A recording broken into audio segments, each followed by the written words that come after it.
Ok? Agora estou. Hoje nós vamos começar a carta de Colossenses. Paulo escrevendo à igreja de Colossos, uma igreja que ficava na Macedônia, uma cidade próspera, mas uma grande cidade. Tudo indica que não foi Paulo que fundou a igreja de Colossos. Tudo indica que foi um homem chamado Epáfras. Ele cita o nome de Epáfras ao longo da carta. E ele diz que Epáfras era um grande colaborador dele. Então, Epáfras certamente tinha sido formado por Paulo. Vamos lembrar que antes de Paulo escrever essa carta, ele escreve essa carta entre os anos 60 e 62 na prisão.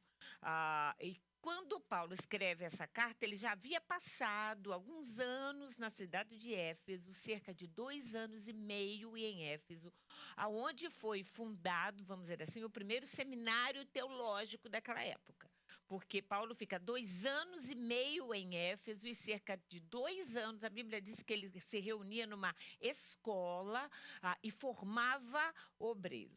E é muito importante a gente entender isso, porque quando a gente fala de pastorado, quando a gente fala de trabalho na igreja, ou quando a gente fala de escola dominical, a escola dominical é o grande seminário bíblico. O principal seminário teológico para crente se chama escola dominical.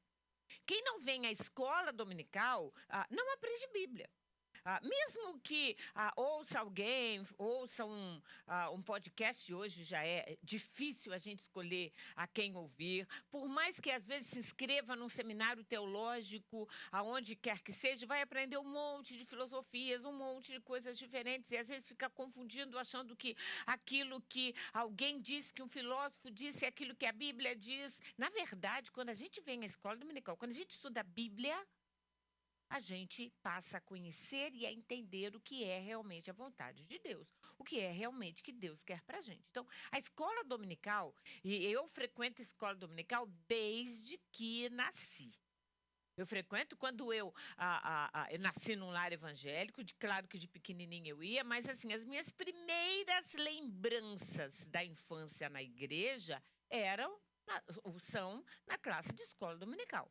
Junto com outras crianças, eu lembro que aos 5 anos, num evento de escola dominical, num passeio da escola dominical, a despeito de eu ser criada num lar evangélico, foi no Parque do Ibirapuera, é um parque grande em São Paulo. Eu lembro até hoje das crianças todas sentadas no chão, num evento de escola dominical, que a gente, como se fosse uma confraternização de final do ano, eu aceitei a Jesus Cristo. E eu lembro até hoje da minha conversão, aos 5 anos de idade. Escola dominical é fundamental para a nossa fé.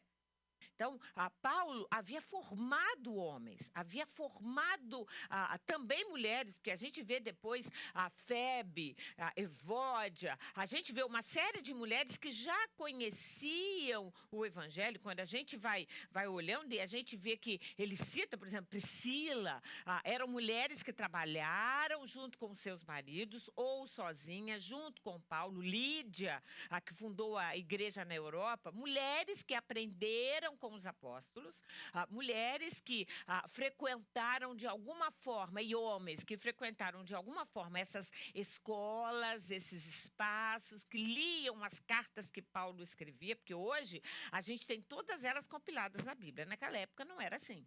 Cada carta que era enviada, muitas vezes era copiada, ela era lida na igreja, ela era estudada na igreja, era uma carta manuscrita. Então, a importância que às vezes a gente não dá àquilo que a gente hoje tem tão fácil num celular, num pedaço de papel, na Bíblia, e que muita gente até hoje não tem acesso. Então, Paulo fala de Epáfras. Epáfras certamente foi aquele que fundou a igreja, traz a notícia para Paulo, e Paulo, então, recebe a informação de que era uma igreja abençoada, mas era uma igreja que estava sofrendo um ataque muito forte do judaísmo, isso é, de pessoas que se convertiam e não queriam abrir mão dos preceitos judaicos e também da questão da filosofia. Vamos lembrar lembrar que a gente estava vivendo em pleno auge, a despeito do Império Romano estar em vigência, toda a cultura ainda era grega, ainda era helênica. Então, Paulo começa a carta lá em 1 Coríntios 1, versículos 1 e 2, dizendo: Paulo, apóstolo de Cristo Jesus, pela vontade de Deus, e o irmão Timóteo. Então, Paulo escreve essa carta junto com Timóteo. Aos santos e fiéis irmãos em Cristo que estão em Colossos, graça e paz a vocês da parte de Deus, nosso Pai. Primeira coisa que ele começa dizendo, ele diz: apóstolo de Cristo Jesus pela vontade de Deus. É muito interessante quando a gente ouve na igreja, tipo assim, será que Deus tem alguma coisa para mim na obra dele? Será que Deus me chama para fazer alguma coisa para ele? Será que eu tenho um chamado de Deus? Gente, todo mundo tem chamado de Deus. Não estou dizendo que todo mundo tem um chamado para ser pastor, mas todo mundo tem chamado para fazer alguma coisa na obra de Deus. Paulo não foi um dos discípulos de Jesus, a despeito de ter sido contemporâneo. Paulo tinha mais aproximadamente a mesma idade de Jesus, viveu na mesma época de Jesus, não foi chamado por Jesus, não estava naquela região na época, mas Paulo se dispôs, encarou, e ele fala depois ao longo da carta da dificuldade que ele tinha ao encarar e ao abraçar o apostolado. E cada vez mais a gente vê as pessoas muito interessadas com a vida secular. Ela é importante, ter a carreira, ganhar dinheiro, construir casas, estabelecer uma vida profissional. Tudo isso é muito importante. Mas nada disso vai fazer diferença no céu. Se eu fui uma excelente psicóloga, se eu ganhei muito dinheiro, se eu dei aulas em universidades, se eu viajei pelo mundo a trabalho, nada disso vai fazer a mínima diferença no céu. Para o céu, para galardão, para toda a eternidade, aquilo que vai valer a pena, aquilo que vai compensar é a minha vida diante de Deus. Quantas almas eu ganhei para Jesus? Quantas pessoas com a minha oração, com a minha ajuda, com o meu incentivo, às vezes com o nosso abraço. Às vezes dizer, puxa, que bom ver você aqui na igreja, estava com saudade de você, você não tem vindo. Às vezes é só o que uma pessoa precisa ouvir. E isso é muita coisa para o reino de Deus. Tanta gente que fica pelo meio do caminho. Porque vai uma vez, vai duas vezes, vai três vezes, às vezes vem cansado, chega e sai. Não estou falando só daqui, eu estou falando da igreja em geral. Mas vamos tratar da gente, né? Já que a gente está aqui. É importante. Nós temos um chamado para abraçar, chamado para louvar, chamado para estar junto. Agora a gente tem aí um grande desafio das obras, não é? Do novo espaço. E as mulheres já estão se cotizando com café para ajudar isso, para fazer aquilo. É exatamente isso. A gente sempre tem o que fazer na obra de Deus. Tem criança para a gente dar aula, tem adolescente para a gente cuidar, tem coisas para a gente cuidar. E é muito lindo, porque nunca falta trabalho na casa de Deus. Tem trabalho para todo mundo que quer trabalhar, aprender um instrumento, mexer no computador, tem trabalho para todo mundo. A grande diferença é que quando eu trabalho para mim, eu trabalho para mim. Mas quando eu trabalho para Deus, Deus trabalha para mim. Você entende isso? Todas as vezes que você trabalha para Deus, Deus trabalha por você. Todas as vezes que você se empenha na casa de Deus, Deus se empenha por você. Eu sempre trabalhei na igreja, mas sempre trabalhei na igreja, amo trabalhar na igreja. Sempre trabalhei fora, criei 2 filhos, carreira, mas sem dúvida alguma coisa mais importante. Eu estava conversando com a Pamela e o Thomas, os pastores, e eles estavam dizendo a mesma coisa. A gente faz tanta coisa, mas o gostoso mesmo é trabalhar para Deus. Não só porque Ele trabalha para a gente, é porque é uma realização.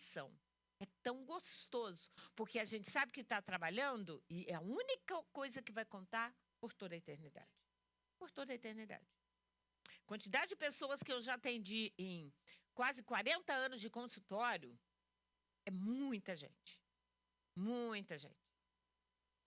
Mas o que vai valer mesmo são aquelas pessoas que eu ganhei para Jesus em quase 60 anos de vida. Essas contas. Essas contas. E aí, Paulo, depois da sua introdução, começa a falar e a dar ações de graças. É muito interessante porque quase em todas as cartas de Paulo, Paulo faz questão de dizer: sou grato a Deus, dou graças a Deus. Paulo era agradecido. Ele diz quase em todas as cartas, só em uma que não. Mas ele sempre diz: deem graças, sejam agradecidos, sejam agradecidos, sejam agradecidos. Porque, na verdade, Paulo estava dando graças, não era por coisa que ele tinha recebido. Quando ele escreve, por exemplo, aos Filipenses, ele até diz: olha, estou grato pela oferta que vocês têm enviado. Aqui não. Ele dá graças a Deus pela vida do outro. A gente precisa chegar mais na igreja e dar graças a Deus pela vida espiritual das outras pessoas, pelo fato delas estarem firmes, das vitórias que as outras pessoas recebem. E Paulo estava dizendo: dou graças a Deus. A partir do versículo 3, Colossenses 1. Sempre damos graças a Deus, sempre damos, porque ele está falando ele e Timóteo. Sempre damos graças a Deus, o Pai do nosso Senhor Jesus Cristo, quando oramos por vocês, pois temos ouvido falar da fé que vocês têm em Cristo Jesus e do amor que têm por todos os santos, por causa da esperança que está reservada a vocês nos céus, a respeito da qual ouviram por meio da palavra da verdade, o evangelho que chegou até vocês. Paulo dá graças por duas coisas. Primeiro, pelo amor que esta igreja tinha por todos os santos. Então, era uma igreja que orava pelas outras igrejas. Era uma igreja que cuidava de outros crentes.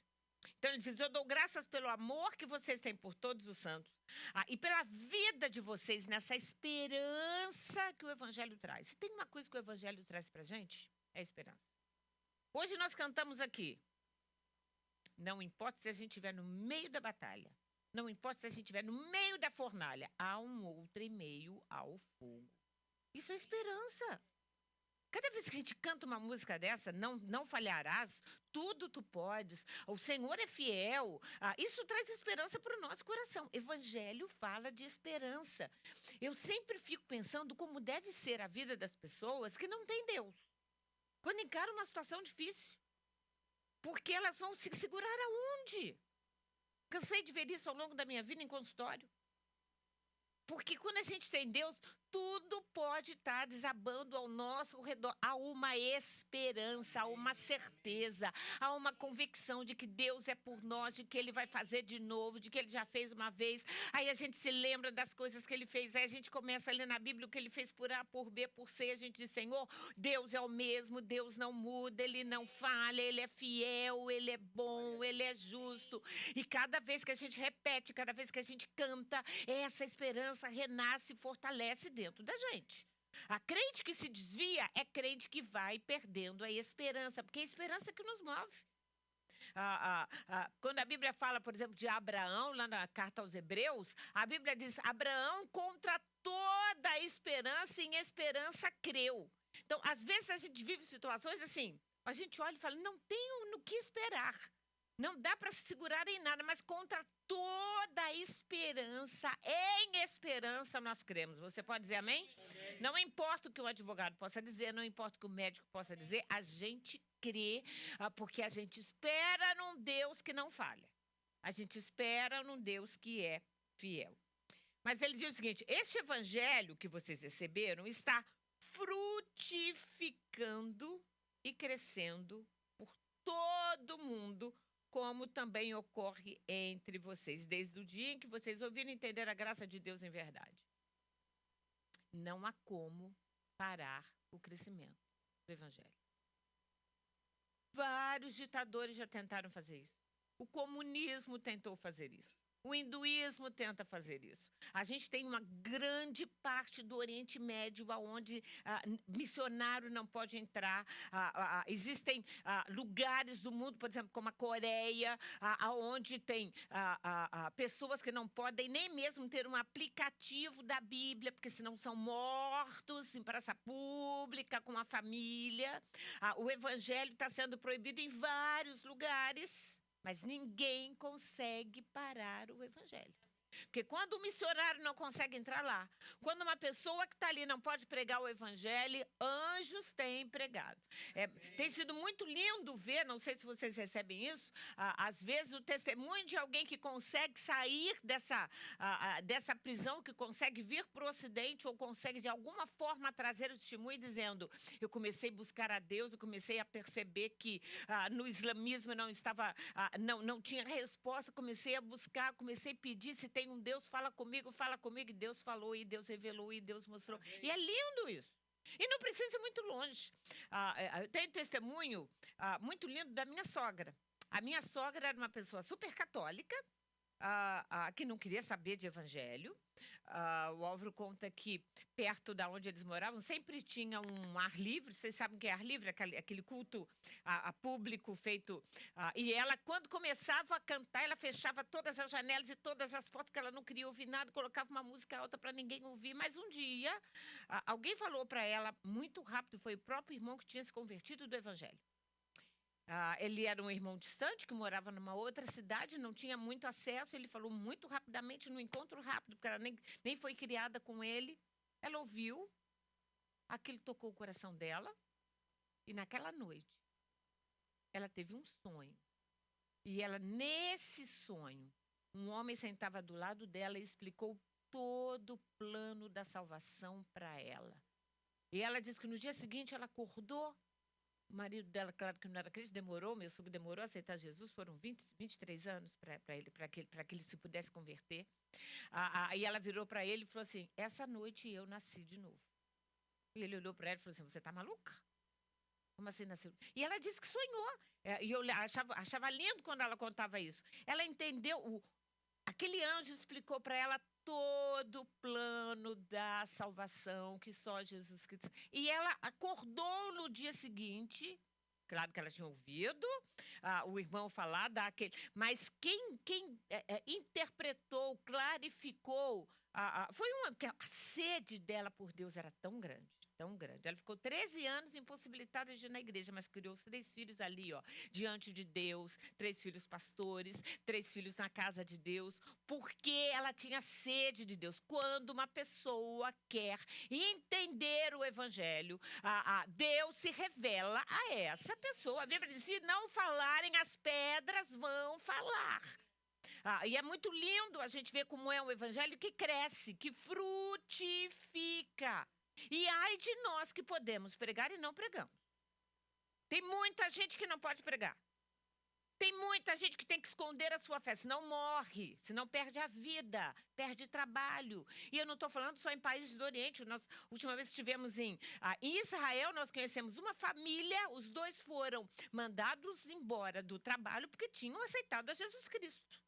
Dentro de Israel. Dentro de Israel. Então, a gente não está falando só de países distantes, a gente está falando de pessoas que têm sede do evangelho, que precisa que esse evangelho frutifique e cresça em todo mundo. Por que nós estamos aqui hoje nos Estados Unidos falando do evangelho? Por que muitos de vocês ouviram o evangelho lá no Brasil?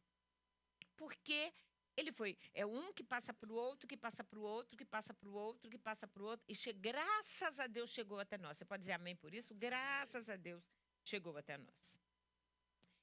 E aí Paulo, depois de agradecer, ele fala 3 coisas muito importantes. Colossenses 1:9.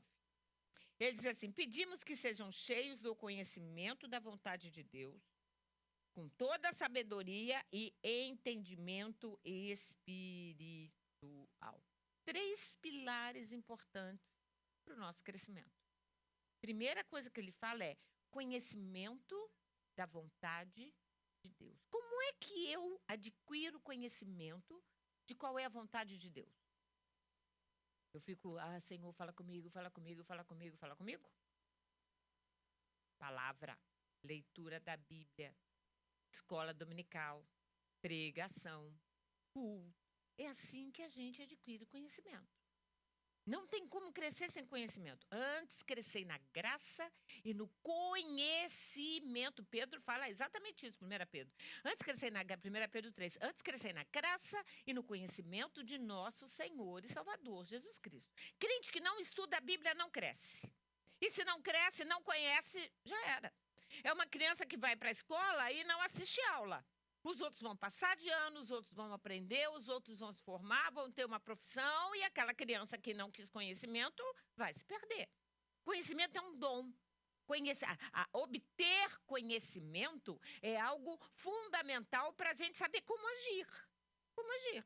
Seja numa área profissional, uma pessoa quer ser engenheiro, ele vai para uma faculdade para obter conhecimento. Quer ser psicólogo, quer trabalhar com construção, de alguma forma aquela pessoa vai obter, seja aprendendo junto com uma outra pessoa, fazendo um estágio, fazendo um curso universitário, porque senão a gente fica sem habilidade.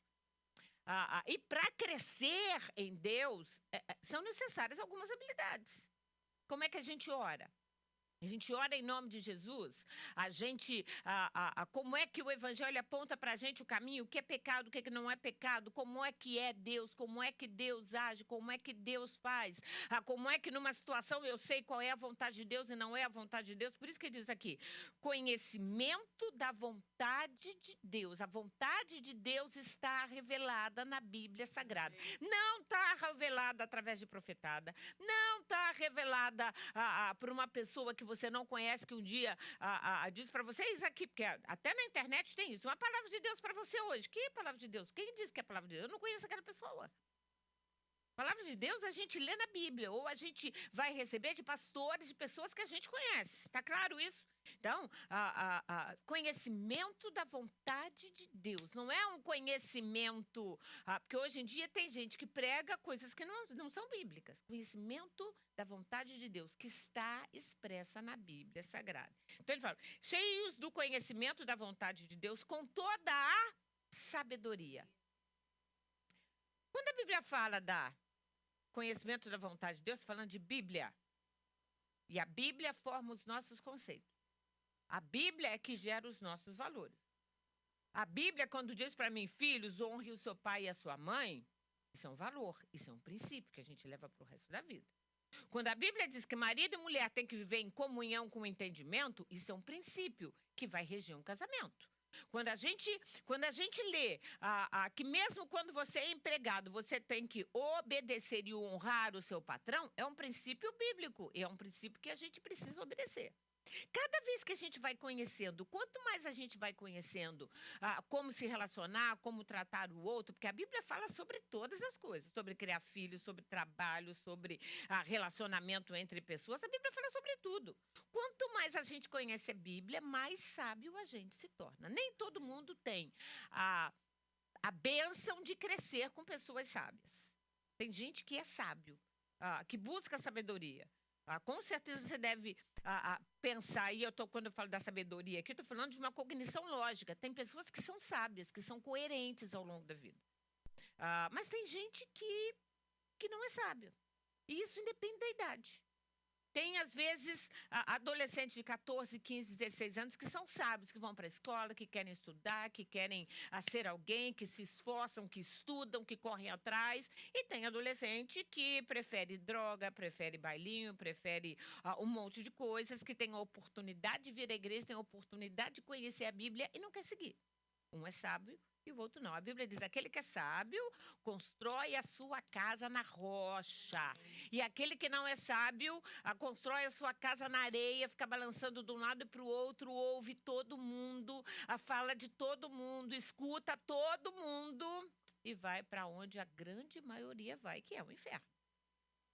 Então, a Bíblia fala de Bíblia e a Bíblia fala de sabedoria. Então, quanto mais a gente conhece a Bíblia, mais a gente adquire sabedoria. A Bíblia ainda diz mais, se alguém tem falta de sabedoria, e sabedoria que está falando de coisa prática, de uma cognição rápida, lógica, objetiva, porque tem coisa que você não precisa fazer faculdade para saber que é errado. Precisa?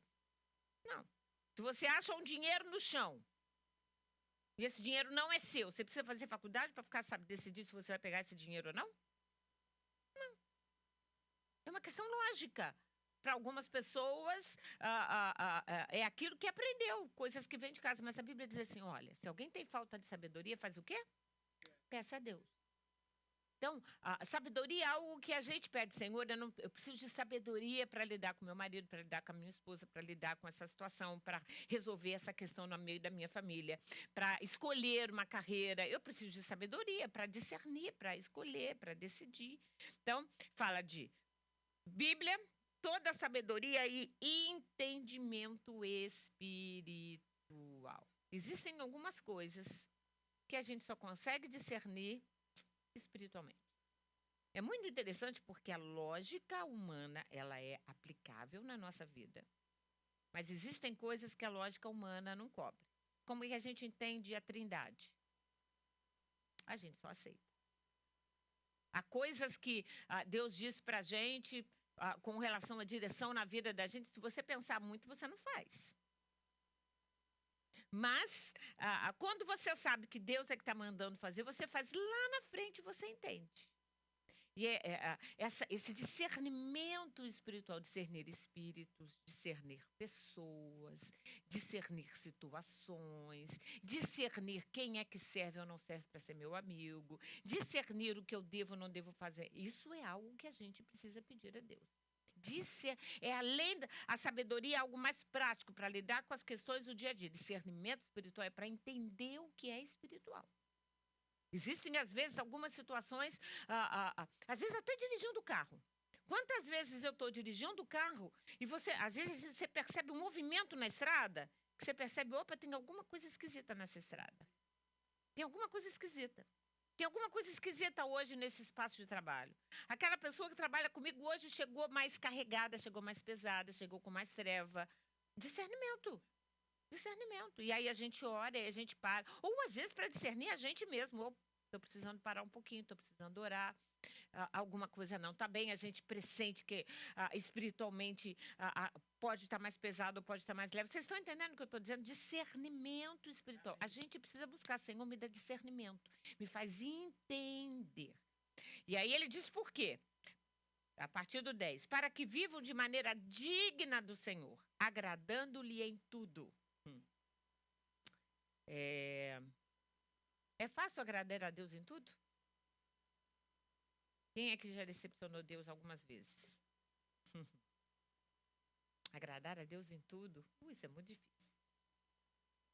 No tom da voz, na maneira de lidar, nas decisões que a gente toma. É bem difícil. Assim vocês frutificarão em toda boa obra e crescerão no conhecimento de Deus. Serão completamente fortalecidos com seu glorioso poder, para que tenham grande perseverança e paciência. Paulo aqui no meio da carta, no meio desse texto tão bonito, falando sobre a glória de Deus, o poder de Deus, ele coloca duas palavras aqui que são assim fundamentais na nossa vida cristã. Primeiro é perseverança. Todo mundo já recebeu uma mensagem maligna do tipo, não vou hoje para a igreja não, estou cansado. Será que Deus existe mesmo? Será que o que a Bíblia diz é verdade? Gente, eu cresci na igreja e de vez em quando surge para mim. Será que eu não estou me enganando? Perseverança. Quantas pessoas que eu conheço que já ficaram pelo meio do caminho? Persevera. Aquele que perseverar até o fim, será salvo. Será salvo. Perseverança. E qual é a outra palavra? Eu gosto de entender esse texto como a perseverança sabe, a minha decisão. Às vezes difícil de tenho que ler a Bíblia, tenho que fazer o meu devocional, não vou abrir mão da minha fé, estou cansado, mas vou para a igreja, não vejo como, mas continuo confiando, isso é perseverança. E paciência tem muito mais a ver com lidar com os outros, lidar com as situações, lidar com o estresse alheio, lidar com... porque exige paciência. A gente não caminha sozinho para o céu. Alguém aqui caminha sozinho para o céu? A gente caminha como um corpo. A gente caminha como igreja. E aí a gente se machuca aqui, limpa a ferida, se machuca um pouco ali, limpa uma outra ferida e vai andando em frente. Ou a gente mesmo se machuca, a vida machuca a gente e a gente vai caminhando com perseverança e paciência. Porque nos tornou dignos de participar da herança dos santos no reino da luz. É muito interessante porque esse texto da carta de Colossenses, Paulo faz um paralelo entre o reino das trevas, o império das trevas e o reino da luz, ou o reino do seu amor. Ele diz assim, ele, Jesus, nos resgatou do domínio das trevas e qual é a palavra que está na Bíblia? Transportou para o reino do seu Filho amado. Antes de sermos crentes, antes de aceitarmos Jesus, e quem ainda não aceitou, está sob o domínio da luz, das trevas. Recebe o mesmo sol que a gente, vai à mesma praia que a gente. Olha um dia seguido do outro dia, mas está em trevas. A mente está em trevas. Por isso que a Bíblia diz que quando a gente recebe o Espírito Santo, é como uma luz que ilumina a nossa consciência. Aquilo que antes a gente não enxergava como errado, como pecado, a gente passa a enxergar. Aquilo que antes a gente não entendia, a gente passa a entender. Até a Bíblia que a gente lia e não conseguia compreender, a gente passa a compreender.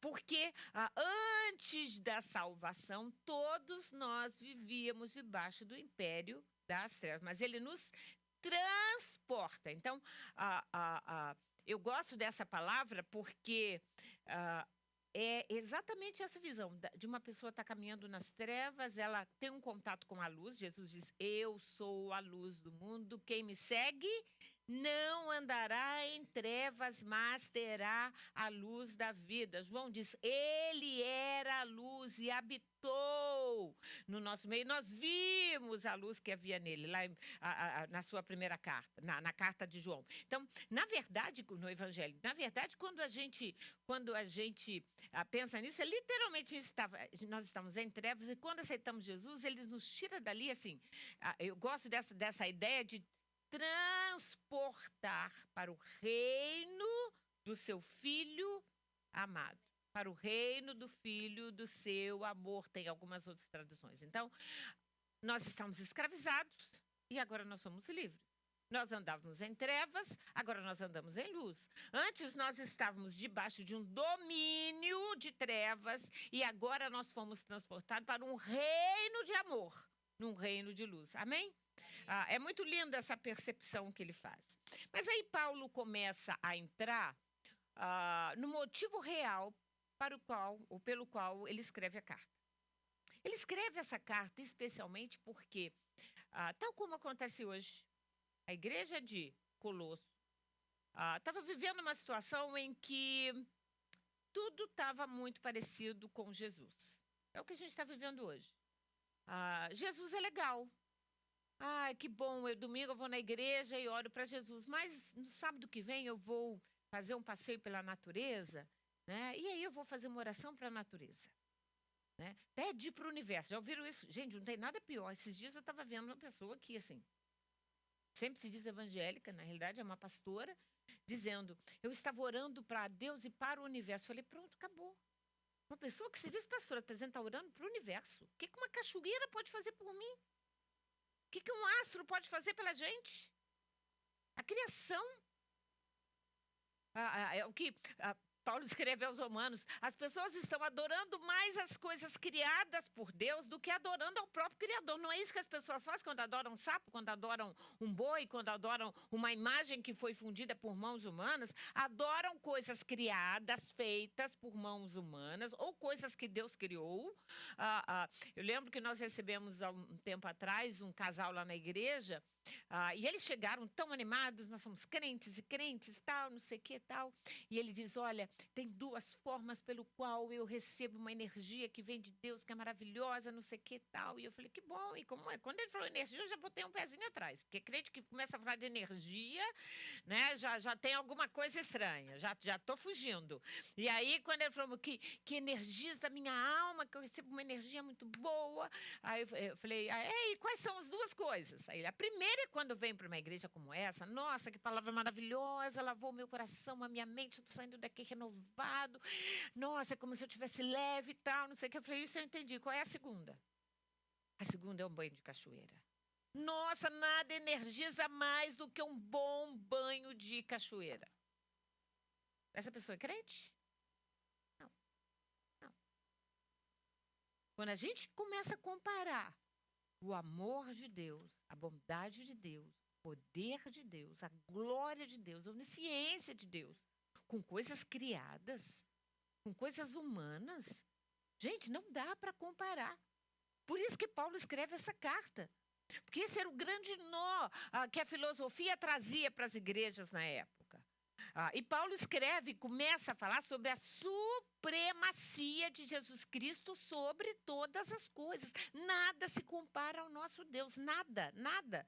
E ele começa a falar sobre Jesus, Colossenses a partir do versículo 15, no primeiro capítulo ainda. Falando, Jesus é a imagem de Deus invisível. E é lindo essa descrição de Jesus que Paulo dá nessa carta.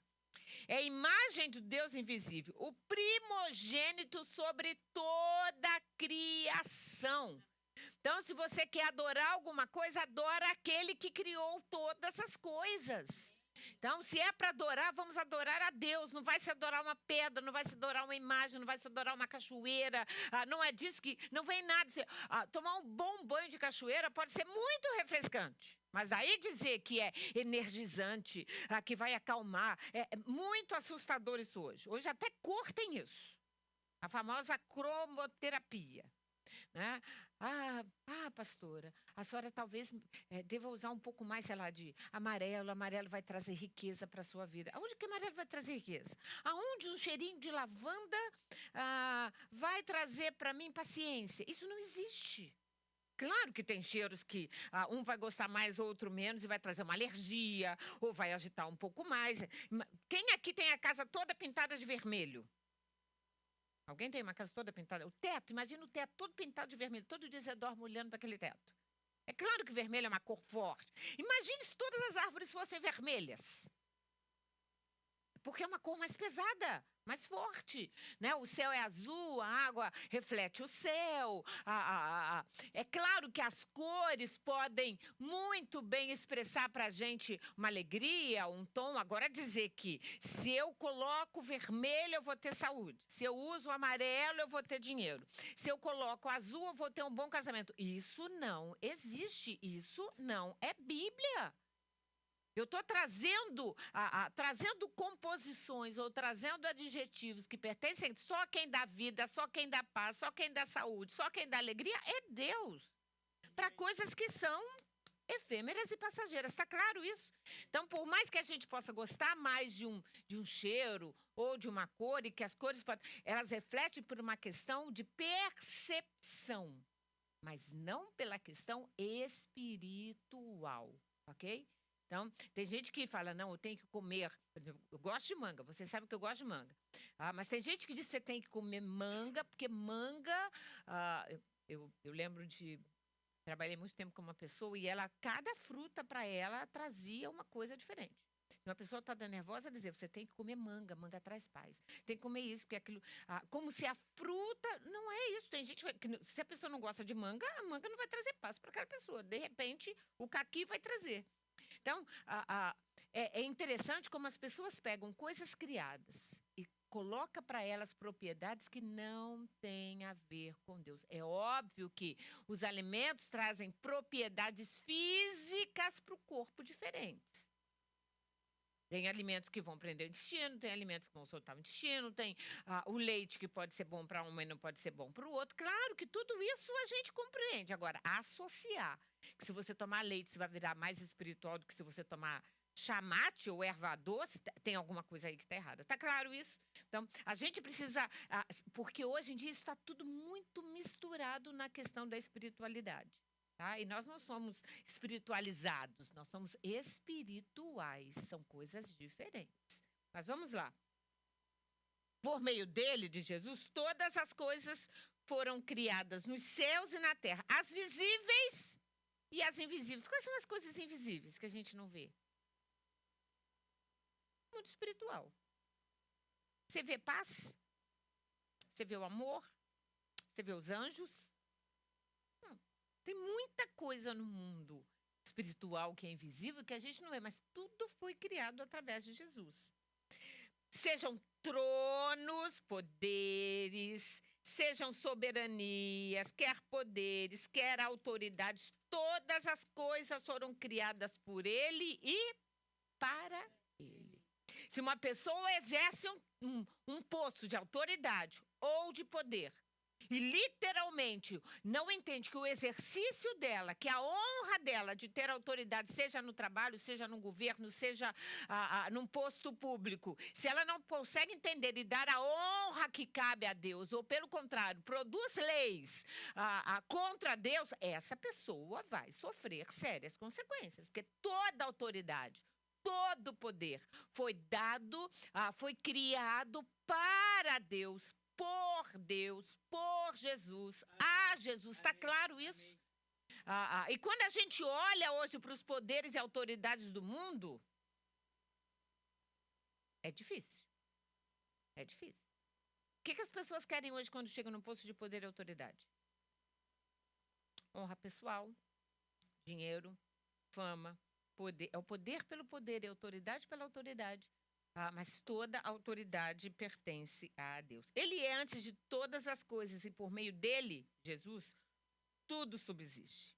E aí, ele falou de tudo que é geral, tudo que foi criado, natureza, poder, autoridade, mundo espiritual. E aí ele começa falando sobre a soberania de Jesus sobre a igreja. Ele, Jesus, é a cabeça do corpo, que é a igreja. É o princípio e o primogênito dentre os mortos. Por que ele é o primogênito dentre os mortos? Porque ele morreu e ressuscitou. Para que em tudo tenha a supremacia. Pois foi do agrado de Deus que nele habitasse toda a plenitude, por meio dele reconciliasse consigo todas as coisas que estão na terra e nos céus. Então, através de Jesus Cristo, através da sua morte, através da ressurreição, ele cumpriu toda a obra da redenção. Nele, todas as coisas foram criadas juntas, porque ele é o nosso Redentor. E aí, Paulo escreve isso muito bem. Paulo começa dizendo, antes vocês estavam separados de Deus, Colossenses 1, 21 a 23.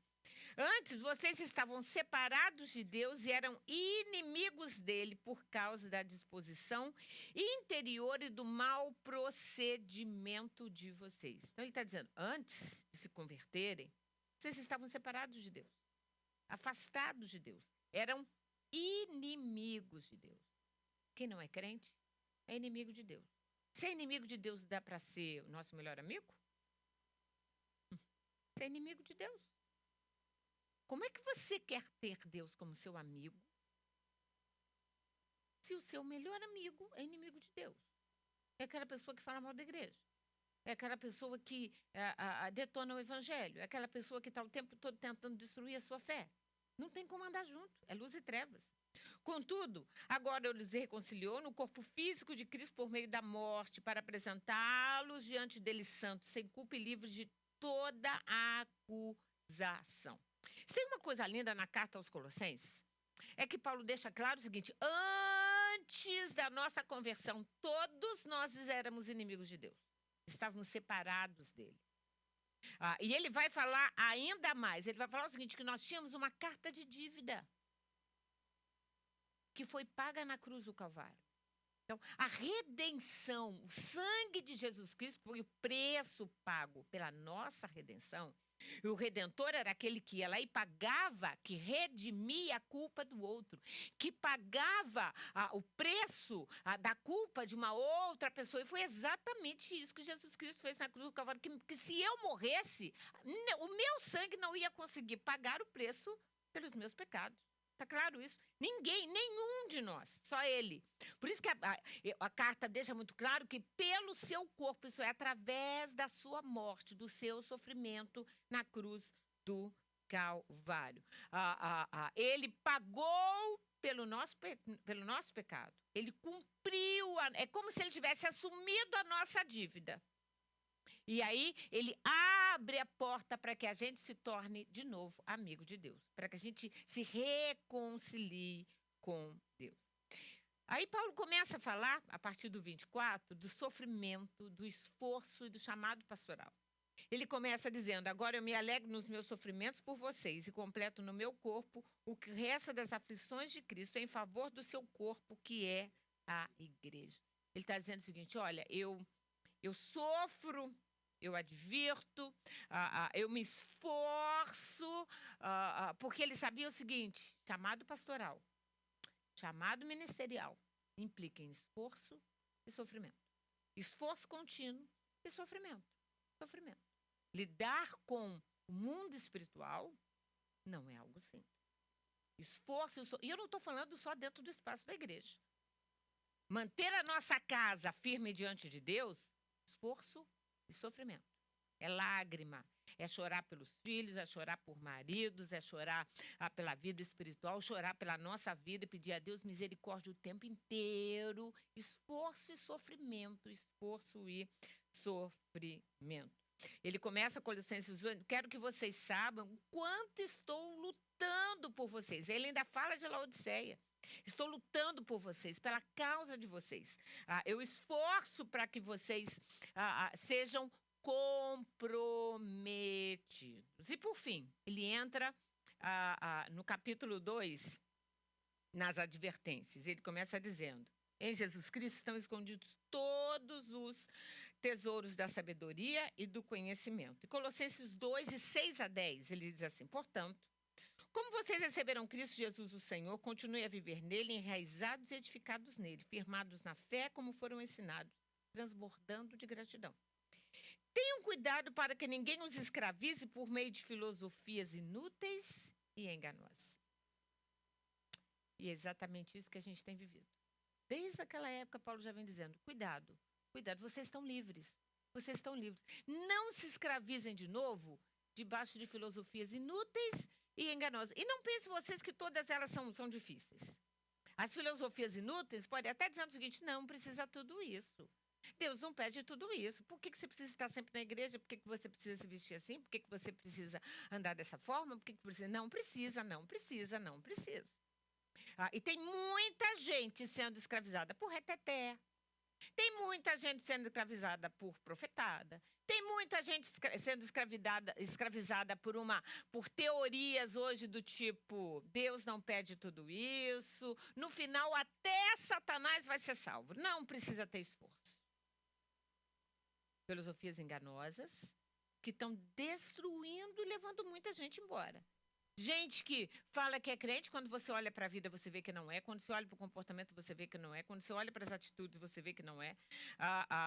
Que ele está dizendo o seguinte: que se fundamentam nas tradições humanas, nos princípios elementares desse mundo. Mas não é isso que muita gente diz? Se você for bonzinho, você vai para o céu. Ele não era crente, não, mas era uma pessoa tão boa, certamente está no céu. No Brasil é muito engraçado. O humorista morre. Não, ele com certeza Deus quer. Uma vez eu ouvi: Deus com certeza quer ele perto dele para Deus dar boas risadas, porque ele é um excelente humorista. Você acha mesmo que Deus vai pegar um cara que era humorista e precisa que alguém fique lá no céu contando piada para ele rir, porque Deus não tem bom humor? Um cara que nem era crente? E aí você ouve isso de uma pessoa que se diz pastor? Tem alguma coisa errada. Tem alguma coisa errada. Então, na verdade, são filosofias, princípios que estão sendo enraizados. E aí ele termina o capítulo 2 falando especialmente da questão do judaísmo. E ele fala de uma lei que apontava para Jesus, diz: cuidado com as festas anuais. Quando ele fala de festividades anuais, ele está falando da Páscoa, do Pentecoste, do Tabernáculo, das festas anuais. O que acontecia? As pessoas convertiam, especialmente os judeus, é uma carta que está sendo direcionada especialmente para judeus, mas eles continuavam, por exemplo, celebrando a Páscoa, falando da chegada do Messias. E quem é a nossa Páscoa? Quem é o Cordeiro? Jesus. Imagina a dificuldade de você passar séculos, milênios, celebrando uma festa, por exemplo, como a festa da Páscoa, e de repente entender o seguinte: eu não preciso mais celebrar a festa da Páscoa, porque hoje a Páscoa é a ressurreição de Jesus. Hoje, quando nós celebramos a Páscoa como cristãos, como evangélicos, a gente celebra a ressurreição de Jesus. E não um tipo de um cordeiro lá de Moisés que vai falar sobre o Messias que virá para livrar da escravidão, porque ele já veio, Jesus já veio e já livrou. E aí Paulo está dizendo: cuidado, vocês ficam guardando estas festas judaicas, e tem muita igreja evangélica que guarda a festa judaica. de que não tem que guardar. Vocês ficam guardando essas festas judaicas, porque ele fala de festividades anuais. Ele fala das luas novas, que eram as celebrações mensais, e tinham, além dessas festas anuais, que eram 4 grandes festas, tinham as celebrações mensais que aconteciam nas mudanças de lua, e ainda tinham a guarda do sábado. Então, Paulo está dizendo, cuidado para vocês não entenderem que Jesus veio e cumpriu na cruz do Calvário. Na cruz do Calvário, toda essa lei que era pesada, que exigia, apontava para Jesus. O cordeiro que era comido na ceia apontava para Jesus. O vinho com o qual Jesus celebrou a ceia e a gente participa aqui com suco de uva, apontava para o quê? Para o sangue de Jesus Cristo, que foi vertido na cruz do Calvário. Todas as festas judaicas apontavam para Jesus. Tudo aquilo que era feito no período da lei, tudo aquilo que era guardado, aquilo que tinha que ser amarrado no braço, amarrado na testa, os tefelins, tudo aquilo apontavam para Jesus, para uma nova aliança que Jesus veio estabelecer. Ele disse, aquilo tudo era só figura, era como uma sombra. Imagina uma pessoa que vem na sua direção com o sol batendo, se ela vem na sua direção, a primeira coisa que você vê é a sombra dela. Mas quando você encontra com ela e vê a pessoa real, a sombra dela não mais existe. Então, todo o Velho Testamento, toda a antiga aliança apontava para uma nova aliança. Todas as festas judaicas apontavam para a festa dos tabernáculos, a festa dos Pentecostes, apontavam exatamente para a descida do Espírito Santo que aconteceu no dia do Pentecostes. Está claro? Para a gente hoje é muito simples compreender isso. Para os judeus naquela época não eram. Porque eles tinham sido criados e gerados dentro de um modelo de festas, de celebração, de ter que guardar sábado, de ter que se vestir de uma forma, de não poder comer alguns alimentos, não poder... Tinham vários alimentos que eles não podiam comer, e que a partir da quebra, a partir da morte de Jesus na cruz do Calvário, a partir da nova aliança, eles podem comer. Então, o bacon, o porco, tudo isso que não podia ser ingerido, passa a ser ingerido. Uma série de questões que mudavam. Por isso que ele diz, cuidado, não fiquem presos do não coma isso, não vista aquilo, não faça isso, não faça aquilo, porque vocês estão livres e não se deixem ser escravizados de novo. E para encerrar, Colossenses 2, 18 a 19, ele diz assim, não permitam que ninguém que tinha prazer em uma falsa humildade na adoração de anjos os impeça de alcançar o prêmio. Tal pessoa conta detalhadamente as suas visões e a mente carnal dela a torna orgulhosa. Não está unida à cabeça. Eu queria falar sobre esse texto, sobre esse pedaço, porque ele está dizendo o seguinte, olha, cuidado. Tem muita gente dizendo que... ele estava falando do judaísmo, mas aqui ele traz um outro aspecto que a gente tem que tomar cuidado. Né? Gente que fala de adoração a anjos, gente que fala de visões, de revelações, e está dizendo o seguinte, conta detalhadamente as suas visões. Mas, na verdade, a mente carnal dela a torna orgulhosa. Cada vez cresce mais isso. Gente que vê um monte de coisa, revela um monte de coisa, mas que não tem nada a ver com Deus. E a pessoa tem orgulho. Não tem nada pior no meio evangélico do que o chamado orgulho espiritual. Eu sou mais santo do que o pastor Alvo. Eu sou mais santo do que A, B, C ou D. E tem gente que tem um orgulho espiritual. Não está unido à cabeça. Quer ser cabeça.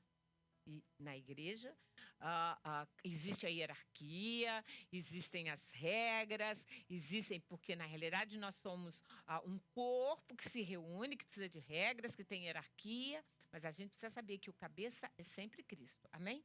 O cabeça é sempre Cristo, e a gente precisa tomar cuidado, porque nós precisamos estar unidos à cabeça. Versículo 19, por meio da qual todo o corpo, quem aqui é corpo de Cristo? Todo o corpo, sustentado e unido pelos seus ligamentos e juntas.